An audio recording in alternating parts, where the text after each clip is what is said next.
Welcome, everybody, to the Kim Mulkey Clown Show. I'm your host, Mike Goodpaster.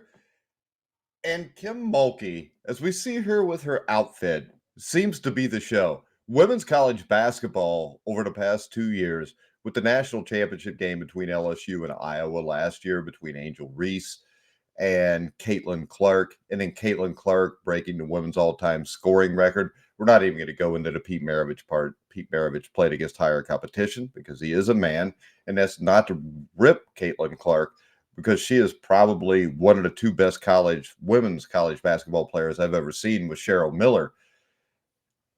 College basketball, especially with the women's game, is really having a rise in popularity now because of Caitlin Clark, Angel Reese, all these kind of people. And you've got Kim Mulkey, who, instead of wanting this to be about the players, wants it to be about herself. And we saw this past weekend that you can never underestimate Kim Mulkey's ability to make a situation worse and to make it about herself instead of about the players on the court. Now, the ugliness that marred the USC LSU game, South Carolina game, on Sunday in the SEC championship game, called for restraint, common sense, and a dose of humility from both South Carolina coach Dawn Staley and LSU's flamboyant Kim Mulkey. Now, South Carolina's Dawn Staley is what a coach should be. She understood all of that when Kim Mulkey didn't get it. She apologized for the Gamecocks' role in the melee that began when Flo J. Johnson intentionally fouled one of the players from LSU, bumped into Ashley Watkins, and then escalated when Camila Cardoza shoved a much smaller Johnson to the floor. Now, that is not what Dawn Staley wants her program to be about. That's what not any good coach that's unselfish would want their program to be about.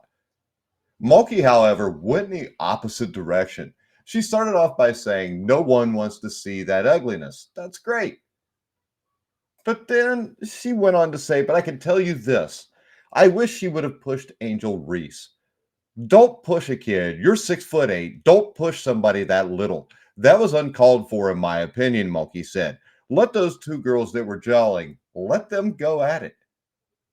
That's right. A Hall of Famer whose job is equal parts coach and teacher advocated for a hockey-style brawl that could, in theory, hurt somebody on her own team, somebody on the other team, and make women's college basketball nothing but a clown show, which is what Kim Mulkey seems to want just by the way she dresses and acts.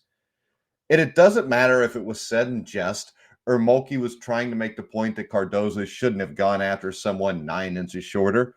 The mere suggestion was wildly inappropriate, and it only served to further inflame tensions between the two teams. Now, to be clear, there is no excuse for what Cardoza did. The hair pulling, the shoving, and the overt physicality by LSU players during the game are not equal bad acts and in no way justifies South Carolina's retaliation. Cardoza lost her cool and was rightly punished for it. The difference between the programs that Dawn Staley and Kim Mulkey run are in separate, different worlds here.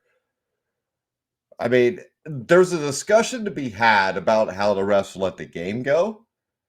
But once it did, it was incumbent upon the coaches to take control of their teams. You know, the supposed adults that are running these teams.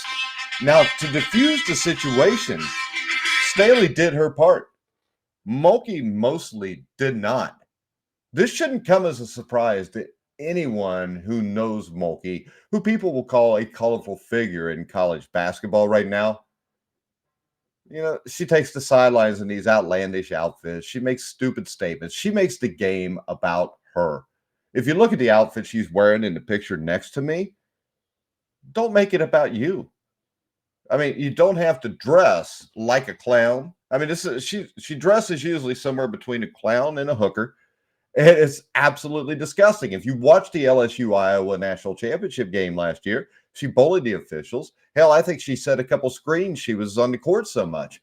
And when you look at the past for Kim Mulkey, I mean, this is a woman that when she coached at Baylor, she was the newly hired. I mean, she coached at Baylor, and you had the big, massive sexual assault and Title IX scandal at Baylor, and she made comments there defending Baylor University and the way they handled everything. She made a comment after this that said, if somebody's around you and they ever say, I will never send my daughter to Baylor, you knock them right in the face.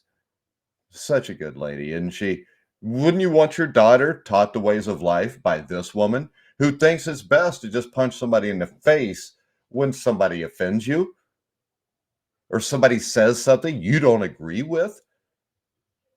And, she said at center court after earning her 500th win as the coach at Baylor. That is what she said. She went on to say, because these kids are on campus. I work here, she said. My daughter went to school here, and it's the best damn school in America. Well, number one, why'd you go to LSU right after that?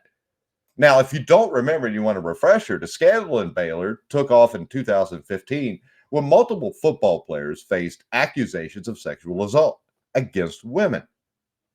2 were convicted of the crime. 2 were indicted.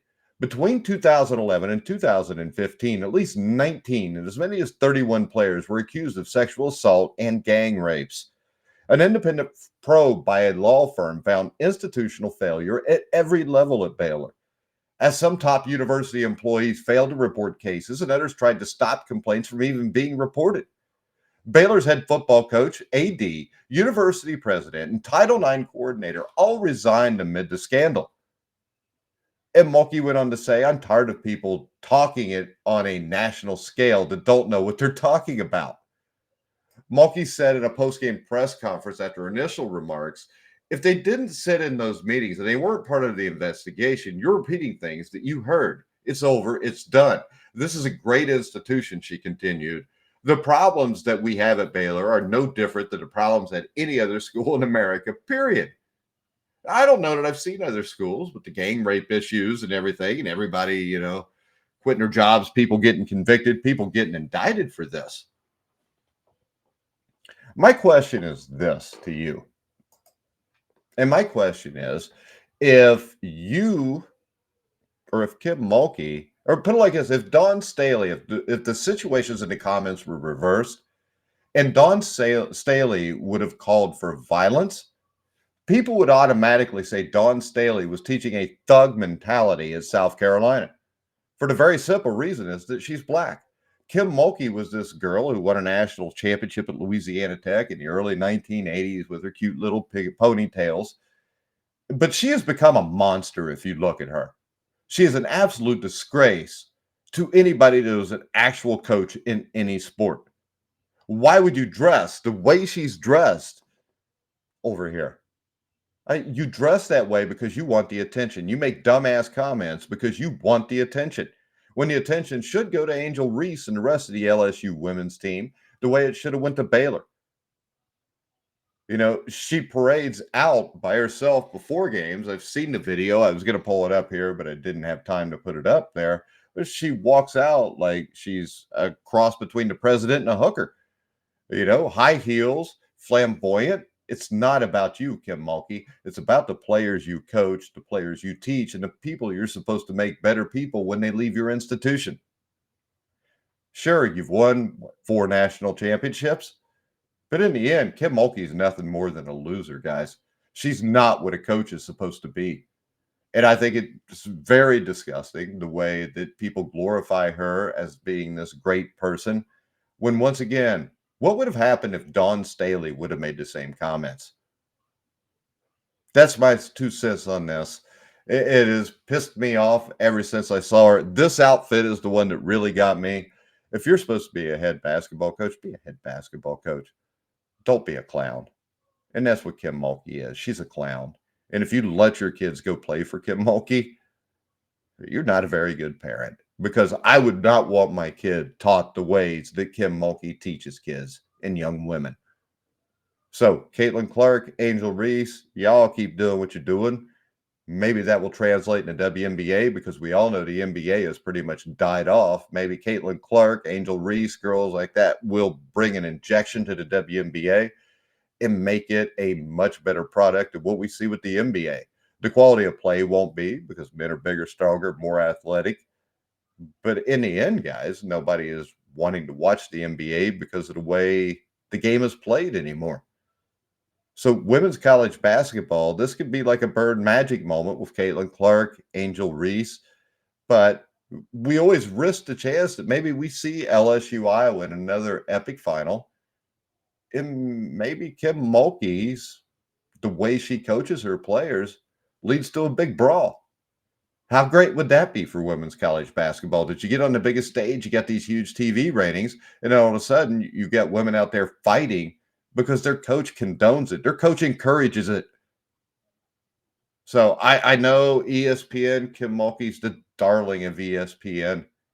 But once again, what would be the narrative on this if Dawn Staley would have said that while Kim Mulkey took the high road?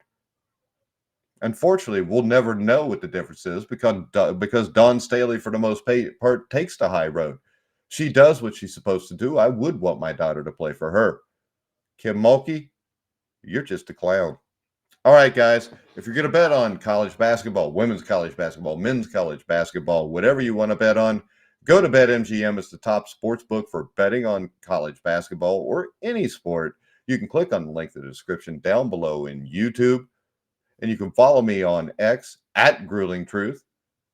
But for now, guys, I'm Mike Goodpaster. You've been watching and listening to The Grueling Truth, where the legends speak.